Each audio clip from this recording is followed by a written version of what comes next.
les noms seront écrites. Et dans les livres de souvenirs, tout ce que nous faisons sur la terre. Alors pour entrer dans la grande salle, la première chose, c'est le livre de vie qui sera ouvert. Et dès que ton nom y figure, eh bien, tu entreras maintenant dans la salle dans laquelle le livre de souvenirs sera ouvert. Donc, je nous invite, frères et sœurs, changer notre mentalité. Ne pensez pas que non, que mon nom soit écrit. Je donne des dons, je donne des dîmes, je donne des offrandes, je soutiens de tout cela. Mais pendant que tu cours derrière des gibbons, pendant que tu es un occultiste, pendant que tu es un polygame, pendant que tu es un pécheur, pendant que tu es un margoulin, pendant que tu es un cupide, un voleur, quel exemple va-t-il donner, frères et sœurs?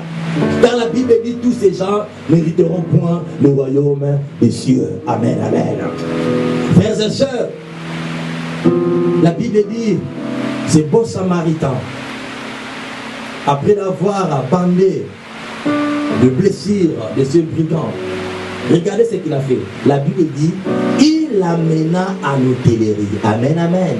Mais pour dire, frères et sœurs, quand tu fais le bien, ce qui est très important, d'amener ces blessés, d'amener ces pécheurs, d'amener ceux qui sont déçus à l'hôtellerie. Ici, l'hôtellerie veut dire la maison de Dieu.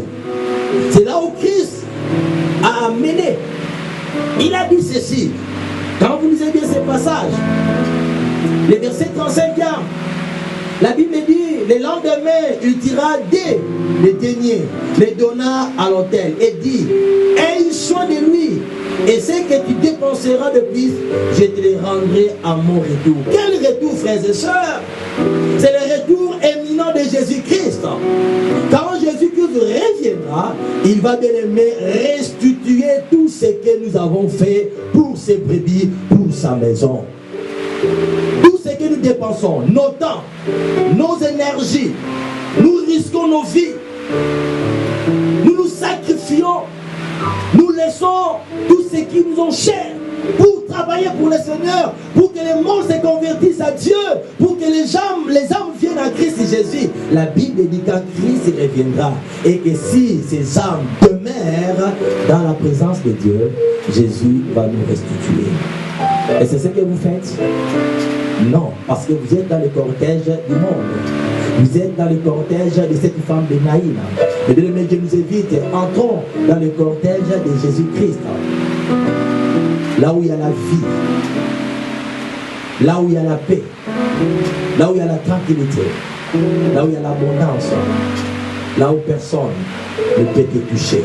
Amen, amen. Le cortège de Jésus, il est là, n'est pas encore allé. Il passe devant toi, dans ta maison. Est-ce que tu es prêt de donner ta vie à Jésus pour entrer dans son cortège, pour entrer dans sa foule, respecter ses instructions, obéissez à ce qu'il dit? Pour terminer, frères et sœurs, quand nous lisons dans Ecclésiaste chapitre 12, la Bible dit ceci. Ecclésiaste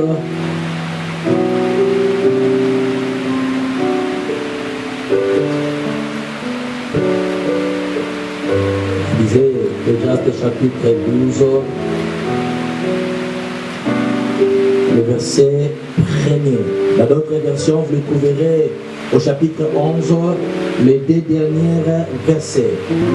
On à partir du verset 1er. Jeune homme, réjouis-toi dans ta jeunesse, livre ton cœur à la joie pendant les jours de ta jeunesse, marche dans les voies de ton cœur et selon les regards de tes yeux, mais sache que pour tout cela, Dieu t'appellera en jugement. Vous le voyez? Bannis de ton cœur les chagrins et éloigne le mal de ton cœur, car la jeunesse et l'aurore sont vanité. Vanité. Voilà, frères et sœurs, la Bible t'encourage de te réjouir, n'est-ce pas? La Bible t'encourage de faire tout ce qui te semble bon. Sortez avec les filles d'autrui, sortez avec les enfants d'autrui, sortez avec les maris d'autrui, sois polygame, sois ivre, avorte-toi, vole.